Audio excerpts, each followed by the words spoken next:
آپ سب ناظرین کو اس چینل میں دل کے گہرائیوں سے خوش آمدید اور خلوص برا سلام۔ ناظرین، آج کا ہمارا موضوع ہے قوم عاد پر اللہ کی عذاب۔ یہ قوم بڑی زوراور اور ایسی قد و قامت والی اور طاقتور قوم تھی، نہ ان سے پہلے پیدا کی گئی اور نہ ان کے بعد، یعنی دنیا میں ایسی قد آور اور طاقتور قوم پیدا نہیں کی گئی۔ یہ قوم امان سے لے کر حضرموت اور ایمن تک 13 برادریوں میں پھیلی ہوئی تھی اور تمام برادریاں کافر تھی۔ اس قوم کا زمانہ عیسیٰ علیہ السلام سے تقریباً 2000 سال قبل اور حضرت نوح علیہ السلام سے 400 سال بعد بیان کیا گیا۔ یہ قوم شاندار ماحولات میں رہتے تھے۔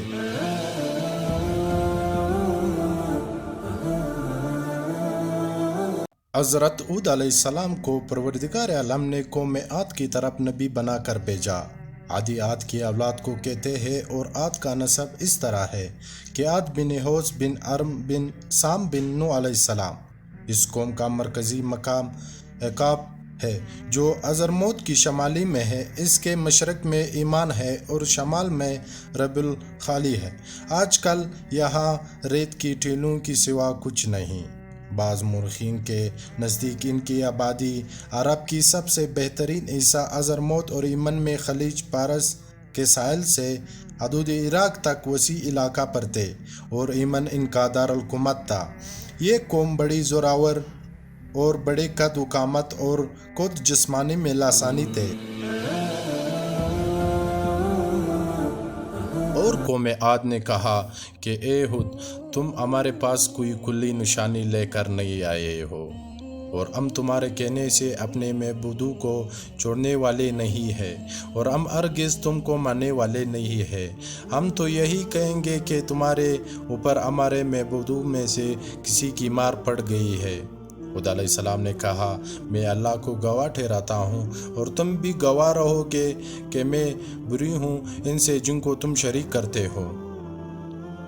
اس کے سوا پس تم سب مل کر میرے خلاف تدبیر کرو، پھر مجھ کو مہلت نہ دو۔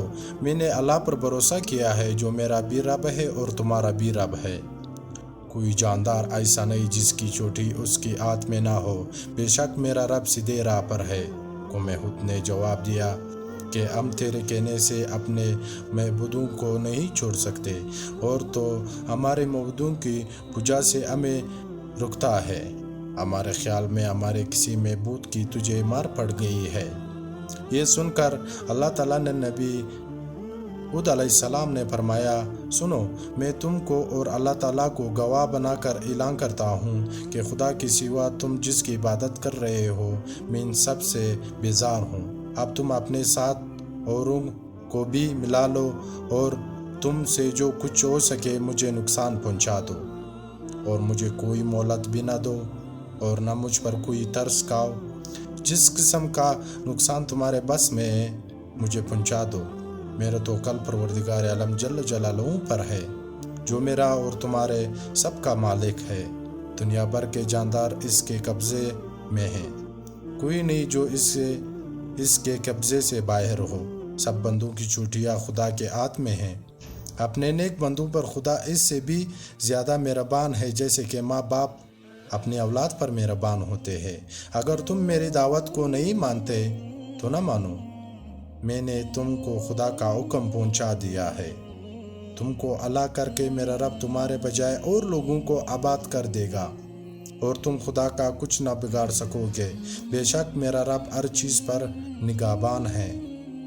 اے ہود، تو ہمیں بے وقوف معلوم ہوتا ہے اور ہمارا گمان ہے کہ تو جھوٹوں میں سے ہے جیسے کہ فرمان ہے۔ اس قوم کے بڑے جو انکار کر رہے تھے بولے، ہم تو تم کو نادانی میں مبتلا دیکھتے ہیں اور ہم کو گمنام ہے کہ تم جھوٹے ہو۔ حضرت ہود علیہ السلام نے جواب دیا،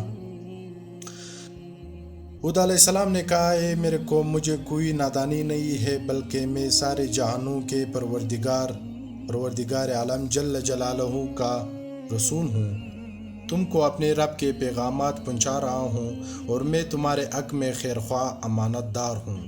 اور یہ بھی یاد کرو کہ تم کو پروردگار عالم جل جلالہ نے کو مینو کا جانشین بنایا ہے، اور تمہارے دولت اور تمہاری نفری میں پروردگار عالم جل جلالہ نے ترقی دی ہے، اور خدا کے احسان اور نعمتوں کو یاد کرو تاکہ تم فلاح پاؤ۔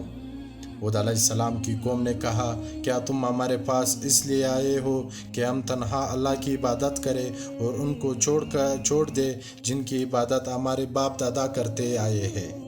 بس تم جس عذاب کی دھمکی ہم کو دیتے ہو اس کو لے آؤ اگر تم سچے ہو۔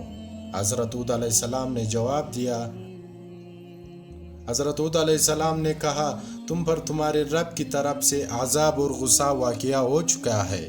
کیا تم مجھ سے ان ناموں پہ جھگڑتے ہو جو تم نے اور تمہارے باپ داداؤں نے رکھ لی ہے، جن کی اللہ نے کوئی دلیل نہیں اتاری؟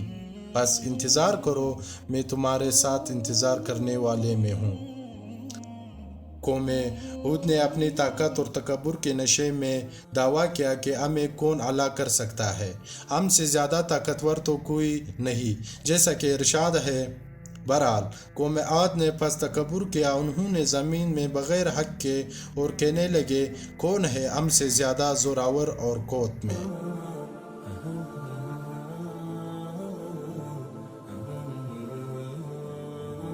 بس قوم ہود کا انجام۔ لوگوں نے جواب دیا کہ تم ہمارے زور اور قوت کو جانتے ہو، پھر بھی ہم کو آواز سے ڈراتے ہو اور اس کی شدت اور تندی سے ڈراتے ہو۔ اس گفتگو میں مشغول تھے کہ عبران کے شیروں کے کناروں پر آ پہنچا اور طوفانی ہوا چلنا شروع ہوئی۔ حق تعالیٰ نے اس وادی عظیم کو چوتھے طبقے زمین سے ایک بیل کے ناک کے برابر چھوڑا تھا جو قوم عاد پر مسلط کر دی تھی۔ وہ ان فرشتوں کے قابو سے نکل گئی تھی جو ہوا پر مامور اور اس کے نگہبان تھے۔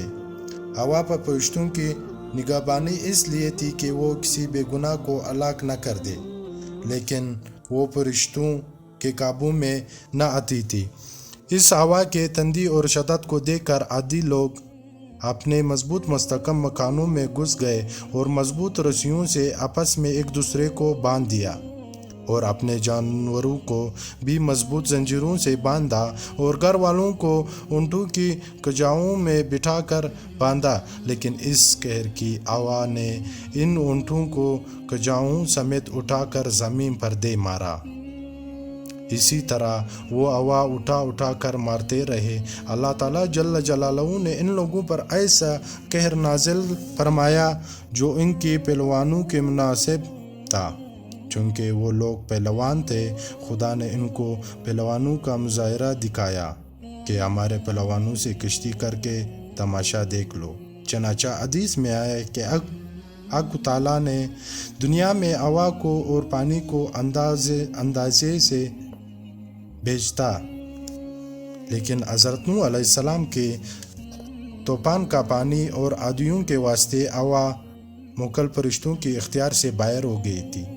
یہ ہوا شوال کی 22 تاریخ بدھ کی صبح سے شروع ہوئی اور اپنی پوری شدت کے ساتھ 29 تاریخ اسی شوال کے بدھ کے آخری دن تک یعنی آفتاب کے غروب تک اپنی شدت سے 7 رات اور 8 دن مسلسل عذاب عادیوں پر رہا۔ چنانچہ ابن جریر رحمۃ اللہ علیہ اور دوسری مبصرین نے روایت کی ہے کہ وہ لوگ اتنے طاقتور تھے کہ باوجود اتنی شدت کی ہوا کے بھی کہ اٹھا کر مارتے رہے، پھر بھی 7 دن تک زندہ رہے۔ 8ویں دن آخری بدھ کو وہ سب بے جان ہو گئے۔ پھر ہوا نے ان کی لاشوں کو اڑا کر کاری دریا میں ڈال دیا۔